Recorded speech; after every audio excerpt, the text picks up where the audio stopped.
The non-biblical reading that I'm doing for today comes out of a book of meditations on the Christian life by Henry Nouwen. This one's called Out of Solitude. It's just a little book, but it has some beautiful thoughts in it.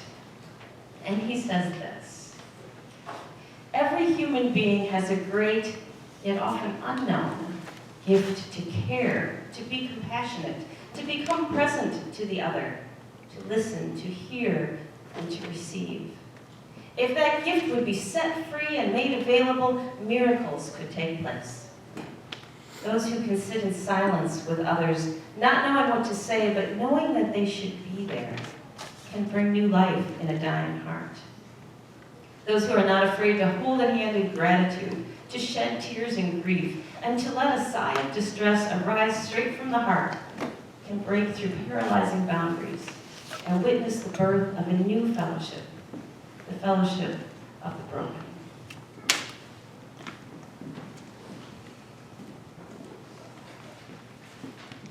Our reading today is from Isaiah chapter 35. Let the desert and the wilderness exult. Let the Arabah rejoice and bloom like the crocus. Let it bloom profusely. Let it rejoice and sing for joy. The glory of Lebanon is bestowed on it, the splendor of Carmel and Sharon. They will see the glory of Yahweh, the splendor of our God. Strengthen all weary hands, steady all trembling knees. Say to the faint of heart, take courage, do not be afraid. Waters will break forth in the wilderness, and there will be streams in the desert. The scorched earth will become a lake, the parched land springs of water. The lairs where jackals used to dwell will become thickets of reed and papyrus. And through it will run a highway, a road called the sacred path. The unclean may not travel by it. It will be for God's people alone. And no traveler, not even fools, will go astray. No lions will be there, nor will any fierce beast roam about it. But the redeemed will walk there. For those whom Yahweh has ransomed will return. They will enter Zion shouting for joy, with everlasting joy on their faces. Joy and gladness will go with them, and sorrow and lament will flee away.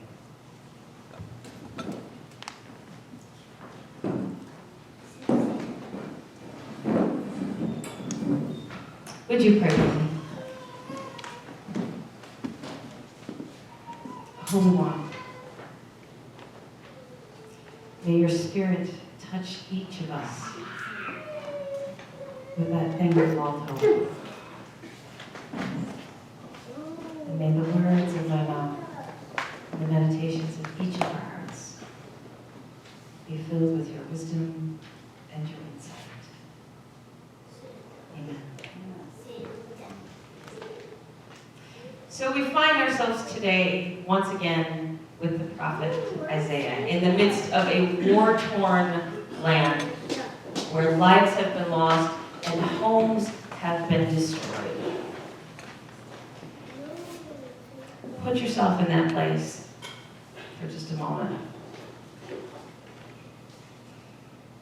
Everything that you've known has been damaged in some way, shape, or form. You've lost family, you've lost friends, you've lost businesses, you've lost homes and livestock. You've lost dreams. How do you feel? Devastated. Hopeless. Lost. Poor. Desolate. Sad, abandoned, broken, on shaky ground. afraid. Yeah, what next? All of that. And here you thought you were the chosen people of God. And you're wondering, on top of all of that, where on earth is this God who has supposedly said that we are the chosen people? And Isaiah says, take heart. Take heart, because your shaky hands will be steady again, and your wobbly knees, they will be strong. Take heart. If you are faint of heart, have courage. Don't be afraid. I know, Isaiah says, I know you feel like you're out in the wilderness and you're all alone and you're empty. You feel like you're in the middle of a desert and you are thirsting for life itself. Isaiah says, but believe it or not, Yahweh, God, is with you. And though it seems impossible, life will happen again. There will be streams of water in the wilderness and in the desert, and you will be able to drink from that stream of life. And someday your sorrow and your lament will have passed. You know, we sort of know it intellectually when we're in the midst of all of those difficult places that we just talked about. And we've all been there, right? You've all been in the wilderness. Maybe you're in the wilderness right now. Maybe you feel like you're in the desert right now, feeling hopeless and desolate and lost and empty and sad and afraid. We've been there, and we know intellectually, or at least we think we know, we've been told, anyways, that God is everywhere.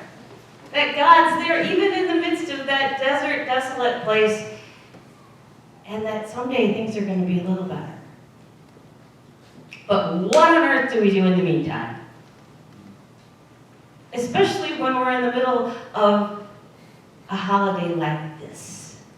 Where you've got the holly jolly ho-hoing Santa Clauses, and you've got the Merry Christmas bell ringers at every grocery store. And you've got the families expecting everybody to be up and joyful, and we have the gleeful present exchanges, and we have all of the schmaltz that I really enjoy, frankly, but that tends to go along with Christmas. When you're in that place. And that's why we read this reading at this time of year, because it can be so hard to be in that place, and all we need is a hope, just a little bit of hope to get us through. And sometimes it's harder to honor those difficult places where we're in the midst of this holly jolly Christmas season. And so today is sort of space to do that for a moment.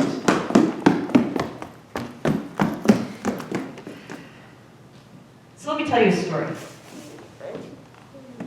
Elaine Pagels is one of my favorite theologians.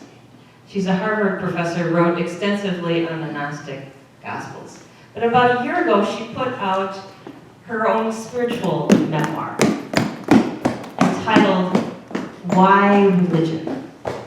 Miss Lincoln, you need to walk quietly, please, little girl. Okay? Because it's really hard for me to concentrate when you're stomping. Can you do that for me? Please? Please? Please? No? Try. No? Okay, then just sit. How about that? Thank you. So Elaine Pagels put out the spiritual memoir, and she entitled it, Why Religion? And in it, she tells a story, she tells her life story, which has so much tragedy in it that could have been soul-crushing for anyone. And people asked her, why religion? How can you even study religion? How can you be anything about religion when your life has been so hard?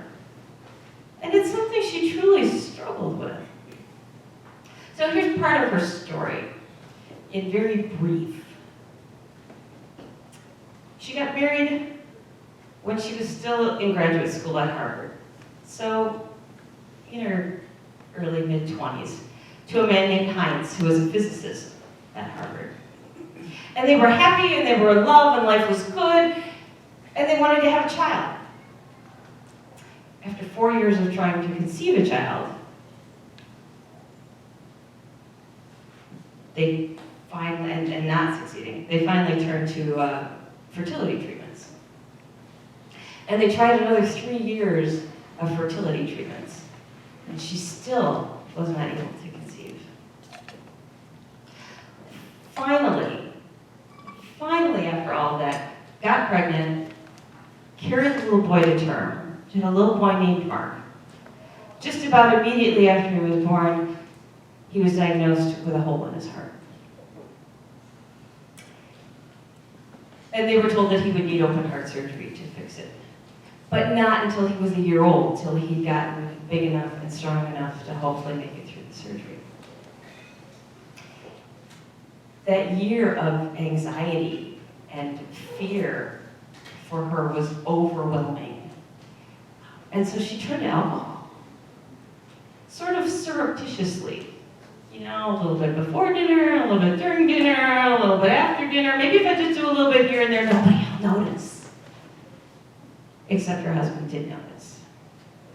And he called her on it. And to her credit, she listened. She said, no, I don't want to be this way. And she took herself to AA, and she stopped drinking. I share that little piece of the story just because that's how hard this was, the waiting and the fear of losing this child you've waited 8 years to have. So he turned 1 and he had the open heart surgery, and he survived. It was successful. And so they came through with this little boy who was bright and happy and as normal a little boy as you can have, who'd have, had those issues. He was a little bit weak, he was pretty thin, but really, it was good. At age 2, he went for a cardiac checkup. And the cardiologist ordered a heart catheterization. And the procedure that should have taken 1 hour took 9. Because they did it again, and they checked again. Because they couldn't believe what they were seeing. He had developed pulmonary hypertension, a disease that is incurable and invariably fatal.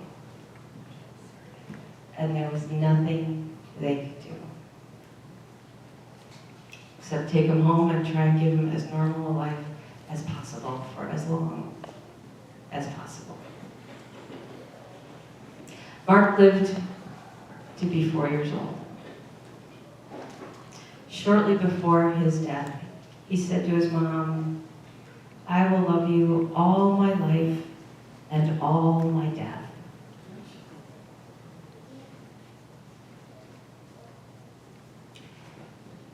At the funeral,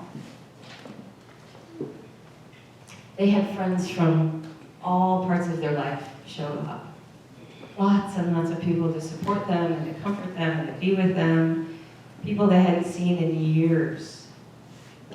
And Elaine said she was amazed and she was grateful that so many people were there to support them. But she said she sort of felt like they were walking naked in public, that they were just laid bare. They were so desolate and lost. The bereaved parents with their hand on the small wooden casket covered in this beautifully embroidered altar cloth.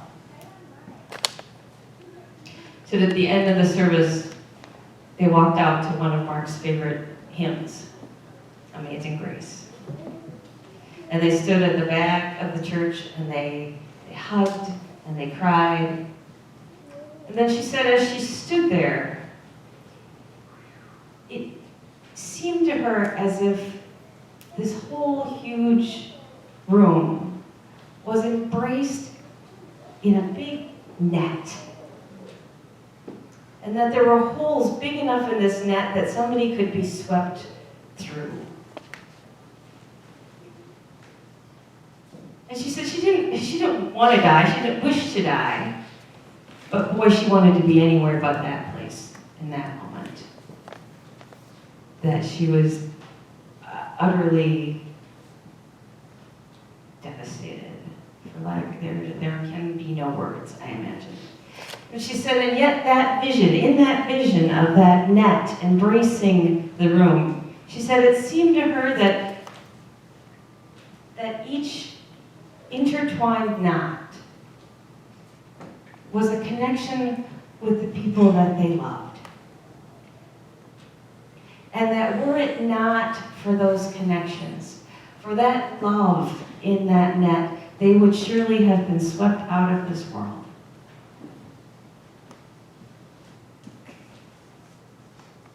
That's how I picture this place and all of us. Like a beautiful net of love and compassion and comfort and strength, with each one of us as one of those little knots in that great big net. A net that gently and closely holds us in this world. A net where we are united in vulnerability and in holding space for one another, to feel what we need to feel and be what we need to be.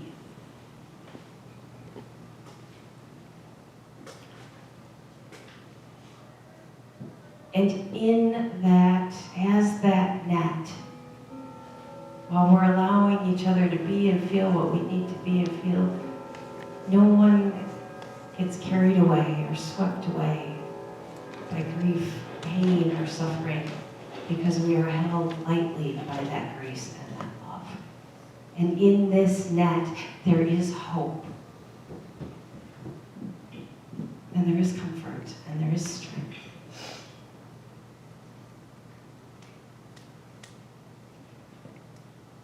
That's how I see this place every Sunday.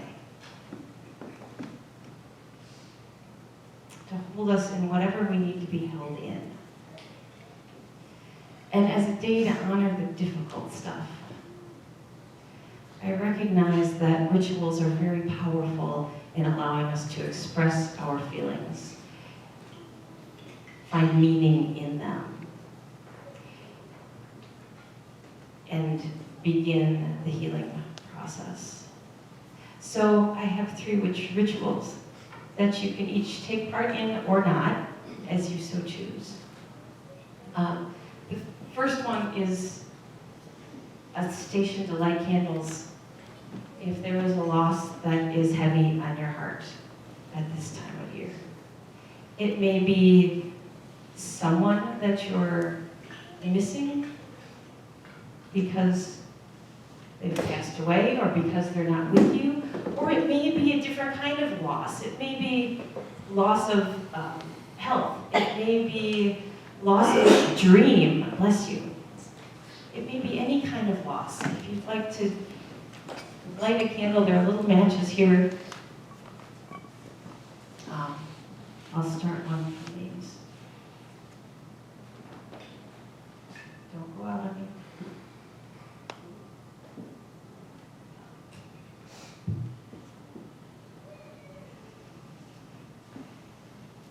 You may have to hold it up and tip it. And then there's a jar you can put prayer matches in. The prayer ties that I explained to the children. You're all welcome to take a piece of cloth and impress your prayer or your intention upon that and to tie it on there. And finally, I have oil from Jerusalem, and I will be at the back of our sanctuary. If anyone would like a blessing, painting, for whatever, or just to be blessed. So Sue, thankfully, is going to play quietly underneath all of this. If you don't feel like doing any of those things, I invite you just to sit and be. Be in prayer, be mindful, be quiet, allow your soul to absorb the peace of this Mass.